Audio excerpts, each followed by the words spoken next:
આજે જે પ્રમાણે આતંકી દેશ પાકિસ્તાન દ્વારા ભારતના 26 નિર્દોષ નાગરિકોનો ભોગ લેવાઈ ગયો, ત્યારે જ દેશના વડાપ્રધાન શ્રી કહેતા હતા કે એક સાથે પાણી અને એક સાથે લોહી બે ના વળી શકે.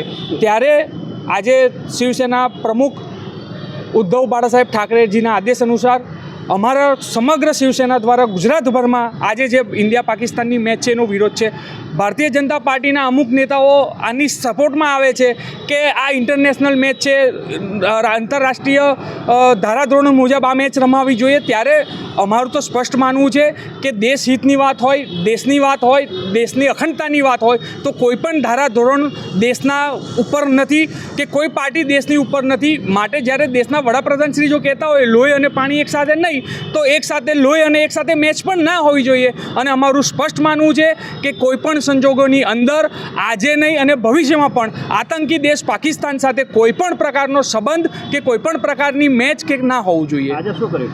આજે અમારા દ્વારા વડોદરામાં ગાંધીનગર ગૃહ ખાતે વિરોધ પ્રદર્શન કરવામાં આવ્યું છે, પાકિસ્તાનના ઝંડા બાળવામાં આવ્યા છે. અને જે ઓપરેશન સિંદૂર અને જે સિંદૂર લઈને જે ભારતીય જનતા પાર્ટીના અમુક ચૌદસિયાઓ ઘરે ઘરે વેચવા નીકળ્યા હતા, તો અમે આજે સિંદૂરને એમને ખરી કિંમત શું હોવી જોઈએ એ માટે અમે અહીંયા સિંદૂર રાખી અને આ સિંદૂર વડાપ્રધાનને મોકલવાના છે.